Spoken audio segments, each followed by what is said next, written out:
যারা ভক্তের জাতি দেখে তারা আমাদের ঠাকুরকে কি বুঝিবে। প্রভুর কাছে প্রার্থনা করি যে শত শত বেশ্যা আসুক তার পায়ে মাথা নোয়াতে, বরং একজনও ভদ্রলোক না আসে।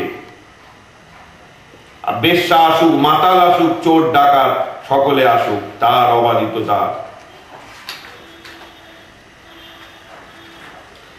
দিন দুঃখীকে বঞ্চিত করে লোক দেখানো আড়ম্বর। কলকাতার লোকেরা ঠাকুরের সঙ্গে তর্ক করত। ব্রাহ্ম ত্রৈলোক্য বললেন, সংসারে থাকতে গেলে টাকা তো চাই, সঞ্চয়ও চাই, 5টা দান দেন। অমনি ঠাকুর বলতেন, কি আগে টাকা সঞ্চয় করে পরে ঈশ্বর আর দান দেন? দয়া তো কত, নিজের মেয়ের বিয়েতে হাজার হাজার টাকা খরচ করে আর পাশের বাড়িতে খেতে পাচ্ছে না, তাদের 2টি চাল দিতে কষ্ট হয়। মুখে বলে সর্বজীবে দয়া, আজও সেই ট্র্যাডিশন সমানে চলছে। কোনো বিয়ে বাড়ির অনুষ্ঠানে আমাকে নেমন্তন্ন না করলেও যাই, আবার না করলে যে যাব না তার কোনো নিশ্চয়তা নেই। কোনো কোনো ক্ষেত্রে নেমন্তন্ন করার জন্য যাদের আন্তরিকতা আছে, মন আছে বা কৃপণ নয়, সেই ধরনের গৃহকর্তাকে নেমন্তন্ন করার জন্য অনুরোধ করি। ছোটবেলা থেকেই লজ্জা, ঘৃণা, ভয় আমার একটু কম, তাই ছোট থেকেই এই ব্যাপারে অভ্যস্ত হয়ে উঠেছি। 1-2 ক্ষেত্রে যে তাড়া খাইনি তাও নয়, কিন্তু এখন আর কোনো বিয়েতে বা কাজের বাড়িতে বিনা আমন্ত্রণে খেতে গেলে অন্যান্য পরিচিত নিমন্ত্রিত অতিথিদের মাধ্যমেই যাই, আর একা একা ঢুকে পড়তে ভালো লাগে না। যাওয়ার কারণ 2টো। একটা কারণ অবশ্যই ভালো মন্দ খাওয়ার লোক, এই মধ্য বয়সেও অনেক চেষ্টা করেও যেটা বিন্দুমাত্র কমাতে পারিনি। আর দ্বিতীয় কারণটি হলো গরিব ও অসহায়দের বঞ্চিত করে এক শ্রেণীর বিশাল আড়ম্বর দেখার কৌতূহল। দেখে শিউরে উঠি এই ভেবে যে আমাদের মতো গরিব দেশে একদিন এরা কি করে লক্ষ লক্ষ টাকা খরচ করে। এ ব্যাপারে যেন কারোরই কোনো ভ্রুক্ষেপ নেই, সবাই সেই একঘেয়ে গড্ডালিকা প্রবাহে গা ভাসিয়ে দিচ্ছে। কদাচিৎ লজ্জা শরমের মাথা খেয়ে কাজের বাড়িতে টিফিন কৌটো নিয়ে দৌড়ই, অন্তত একজন অভুক্তকেও যদি রাজকীয় খাবারের স্বাদ একদিনের জন্য দিতে পারি। সবাই বলবে এই কথমও তো সেই একই পথের পথিক, অবশ্যই নয়। তার কারণ আমি আজকাল এই ধরনের কোনো অনুষ্ঠান সামাজিক কারণে যেতে হলেও মন থেকে যতটা সম্ভব এড়িয়ে চলার চেষ্টা করি, কিন্তু আমার অনুষ্ঠান বেশিরভাগ দিনই লেগে থাকে। আমি নিয়ম করে কোনো না কোনো দরিদ্র অসহায়দের প্রায় প্রতিদিনই আমার সাধ্যমতো কিছু জিনিস দেওয়ার সুযোগ পাই এবং নিজে ধন্য হই। একটা হচ্ছে আজকের প্রজন্মের জানা উচিত টাকার সদ্ব্যবহার। এই যে আমরা এত টাকা করছি, টাকার সদ্ব্যবহার কি করে করতে হয়। এই ঘোর কলিতে সামান্য একটু পরোপকারের চেষ্টা করতে গেলে প্রথমেই জানতে হবে টাকার সদ্ব্যবহার।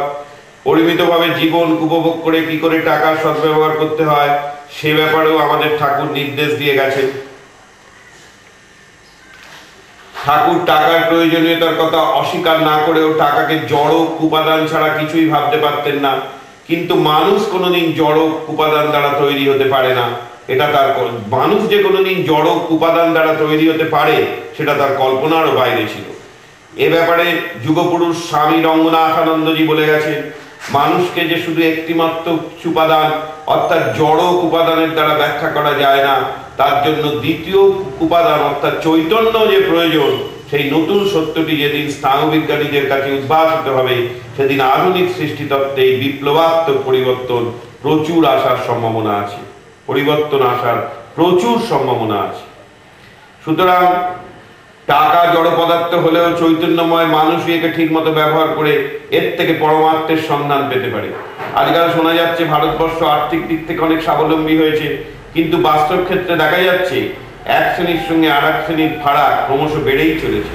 তাহলে আর্থিকভাবে অগ্রসর হয়ে কি লাভ হলো বুঝতে পারি না। এরপরও উচ্চবিত্তদের একটা বিরাট অংশ প্রয়োজনের থেকে অনেক বেশি টাকা সঞ্চয় করেও প্রতি মুহূর্তে মৃত্যু ভয় জর্জরিত, সম্মান প্রতিষ্ঠা ও ভোগ থেকে বিচ্যুতির ভয়ে আতঙ্কিত। আজকের সচ্ছল প্রজন্ম যাতে তার পূর্বপুরুষদের মতো না হয়ে ঠাকুরের উপদেশ মতো টাকার সদ্ব্যবহার করতে পারে, সেই জন্য এই অধমের এত আকুতি। ঠাকুর বলতেন, টাকায় খাওয়া দাওয়া হয়, একটা থাকবার জায়গা হয়, ঠাকুরের সেবা হয়, সাধু ভক্তের সেবা হয়, সম্মুখে কেউ গরিব পড়লে তার উপকার হয়, এই সব টাকার সদ্ব্যবহার। ঐশ্বর্য ভোগের জন্য টাকা নয়, দেহের সুখের জন্য টাকা নয়, লোক মান্যের জন্য টাকা নয়। বিদ্যার সদ্ব্যবহার। আজকের প্রজন্মকে টাকার সদ্ব্যবহারের সঙ্গে সঙ্গে বিদ্যার সদ্ব্যবহারও জানতে হবে। আমাদেরই বা কতটুকু অর্থ, বিদ্যা, প্রতিষ্ঠা বা ক্ষমতা, তাছাড়া কোনো রাজনৈতিক দলেরও পৃষ্ঠপোষকতা করতে পারিনি বা চাইনি। সে তুলনায় জাতির একটা বিরাট অংশ দরিদ্র সীমার নিচে চলে গেল, আরো একটা অংশ উচ্চ শিক্ষার কল্যাণে অনেক বেশি বিত্তবান। কিন্তু প্রকৃত শিক্ষা যা মানুষকে মানবিকতার চরম শিখরে পৌঁছে দেয়, সেটা থেকে মনে হয় এরা বঞ্চিতই থেকে যাচ্ছে।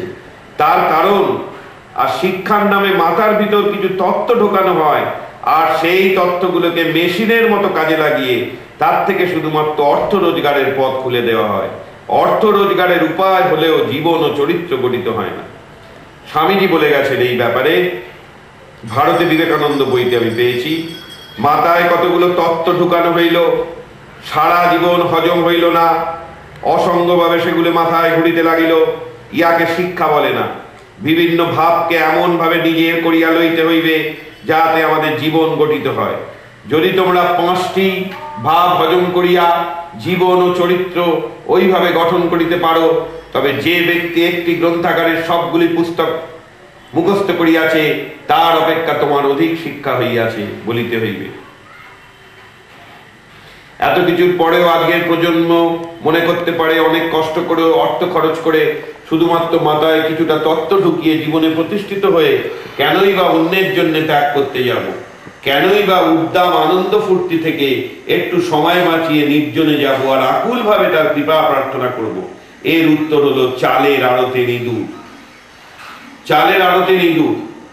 আমাদের ঠাকুর কিন্তু প্রয়োজনীয় ভোগ আনন্দ, যেমন বাড়ি গাড়ি, খাওয়া দাওয়া, বিবাহ, বেড়ানো, আড্ডা ইত্যাদি করতে বারণ করেননি।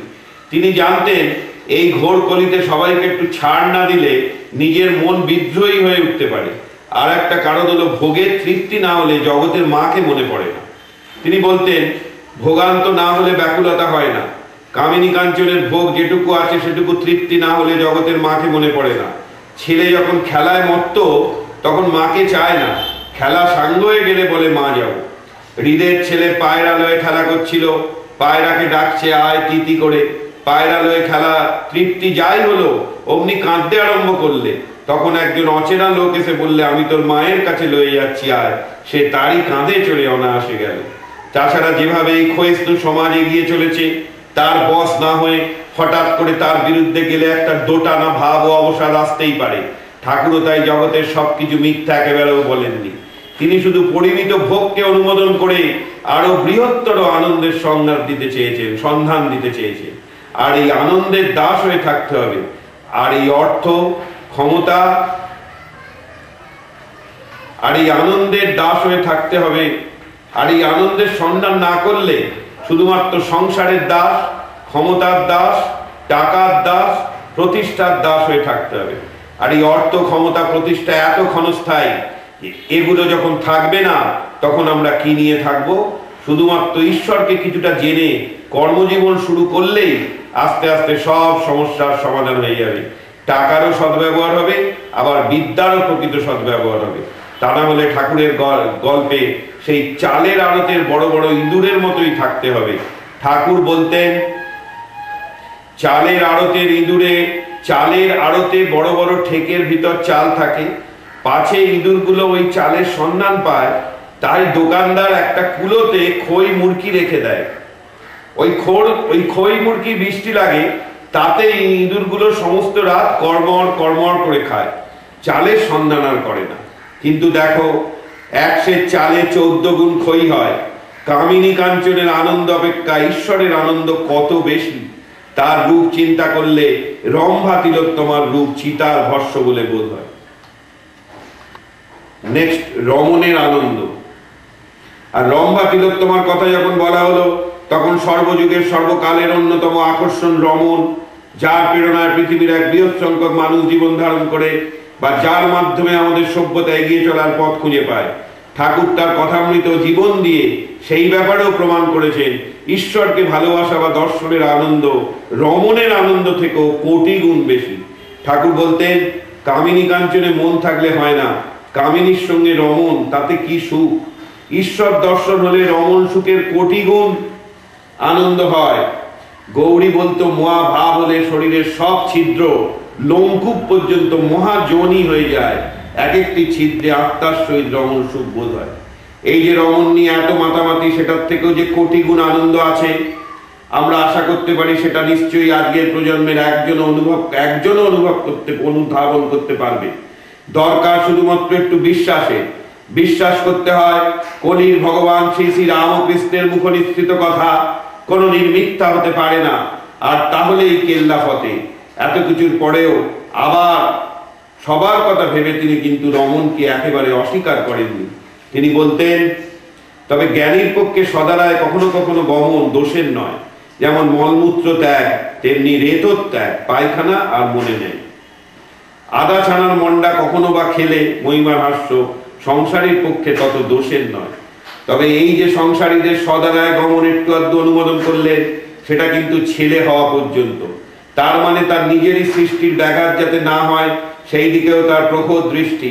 তবে আবার গর্জে উঠলেন, ছেলে হওয়ার পর কেউ স্ত্রী সঙ্গ করলে তার বিরুদ্ধে। কথামৃতের রূপকার শ্রী ম বলিতেছেন, দক্ষিণেশ্বরে গুরুরূপী শ্রী রামকৃষ্ণের ভাব সমাধি উপশমের পর ছোট খাটখানিতে গিয়া বসিয়াছেন। মণি মেঝের উপর তাহার পাদমূলে বসিলেন। ঠাকুর তাহার সঙ্গে কথা কইতেছে। ঈশ্বরের পথে থাকিয়া যারা স্ত্রী সঙ্গ করে তাহাদের প্রতি ঠাকুর ক্রোধ ও ঘৃণা প্রকাশ করিতেছে। শ্রী রামকৃষ্ণ লজ্জা হয় না? ছেলে হয়ে গেছে আবার স্ত্রী সঙ্গ, ঘৃণা করে না? পশুদের মতো ব্যবহার, লাল রক্ত মল মূত্র এসব ঘৃণা করে না? যে ভগবানের পাদপদ্ম চিন্তা করে তার পরমা সুন্দরী রমণী চিতার ভস্য বলে মনে হয়।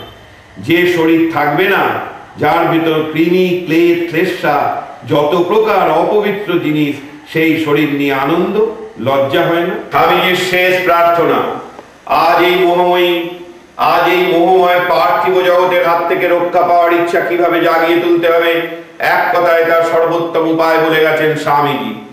যাবতীয় পার্থিব বস্তু অপেক্ষা ধর্ম বেশি আনন্দপ্রদ, কারণীয়, সর্বোৎকৃষ্ট। জানি হয়তো অনেক চেষ্টা করেও আমাদের মতো সমাজের আর বৃহত্তর অংশই ঠাকুর মা ও স্বামীজির উপদেশগুলি নিজের জীবনে প্রতিফলিত করতে সক্ষম হবে না। তবুও স্বামীজি আশা ছাড়েননি। তিনি আশা করেছেন আজকের প্রজন্মের একজনও যদি ধর্মকে ঠিক মতো আঁকড়ে ধরে জীবন শুরু করতে পারে, তাহলে সেই সমগ্র মানব জাতির মধ্যে বৈপ্লবিক পরিবর্তন আনতে পারবে। A great human revolution in just a single individual will help to achieve a change in the destiny of a nation and further changeable us to change in the destiny of all nations and further enable us to change in the destiny of all nations. আর কোনো কিছুই না পারলে তাতেও কোনো ক্ষতি নেই। শুধুমাত্র আমাদের স্কুলের প্রধান শিক্ষক শ্রদ্ধেয় শ্রী শ্যামল মহারাজের উপদেশ অনুসরণ করলেই হবে। তিনি শুধু বলেন সময় পেলেই হরি ওম রামকৃষ্ণ মন্ত্র উচ্চারণ করতে। পরিশেষে বলি, ঠাকুর মা স্বামীজি ও ঠাকুরের প্রীতি সন্ধানদের আজকের বেদান্ত। পরিশেষে বলি, ঠাকুর মা স্বামীজি ও ঠাকুরের প্রীতি সন্ধানদের চিন্তাধারার নামই বেদান্ত, যা ভেতরে ভেতরে বিশ্বের এক বৃহৎ সংখ্যক মানুষকে আনন্দের পথ দেখাতে শুরু করেছে। স্বামী পদ্মাত্মানন্দজির এই বেদান্তকেই সরলভাবে ব্যাখ্যা করেছে অদ্বৈত আশ্রমে দেয়া ভাষণের সারাংশ। বেদান্ত একেবারে নীরস কোনো বস্তু নয়। তার কারণ খেতে খামারে বাড়িতে আনন্দে দুঃখে বা যে কোনো কর্মে এই বেদান্ত ক্রমশ সরস হয়ে উঠছে। বেদান্ত বলে কোনোদিন নেগেটিভ দিকে তাকাতে নেই। বেদান্তের গর্ভ থেকে যে মর্মবাণী আজ সমগ্র বিশ্বে প্রাণ সঞ্চার করতে শুরু করেছে সেটি হলো অভি অর্থাৎ নির্ভীকতা। স্বামী রঙ্গনাথানন্দজি ধারণা নির্ভীকতায় নিজের ওপর বিশ্বাস বাড়িয়ে তুলবে। আর সব থেকে আসার কথা, এই নির্ভীকতার বীজ প্রত্যেকের ভিতরেই লুকিয়ে আছে, অর্থাৎ আমাদের প্রত্যেকের মধ্যেই অনন্ত শক্তি, অনন্ত সম্ভাবনা ও দিব্যতা লুকিয়ে আছে। স্বামীজির ধারণায় ক্রমশ বুদ্ধ বা খ্রিস্টের মতো মানুষ হতে থাকা বা পরিশেষে নিজেই বুদ্ধ বা খ্রিস্ট হয়ে যাওয়া, অর্থাৎ ভালো মানুষ থেকে ক্রমশ আরো ভালো মানুষে পরিণত হওয়া। প্রথমে জানতে হবে বেদান্তের ভিতরের অন্তর্নিহিত শক্তির কথা, দ্য গসপেল অফ অ্যাওয়ারনেস। তারপর সেই শক্তিকে জীবনের সঙ্গে মেলানো, the gospel of animation. Swamiji চিকাগোর ধর্ম মহাসভাতে বলেছিলেন, মানুষ কখনো পাপ করে না। মানুষকে অমৃতের সন্তান বলে মানুষের স্বরূপের উপর চিরস্থায়ী কলঙ্ককে চিরজীবনের মতো মুছে দিলেন। বললেন মানুষের মধ্যেই শুধুমাত্র চৈতন্য সত্তা বিরাজ করছে। সর্বশেষে আজকের প্রজন্মকে জানতে হবে এই যে স্ট্রাগল, অর্থাৎ প্রতি মুহূর্তে জীবন যুদ্ধ, তাকেও এই বেদান্ত অস্বীকার করে না। সে বলে every saints have a past and every sinners have a future. অর্থাৎ প্রত্যেকটি সাধুদের যেমন একটি অতীত আছে, আর তেমনি প্রত্যেকটি পাপীদেরই একটা ভবিষ্যৎ আছে।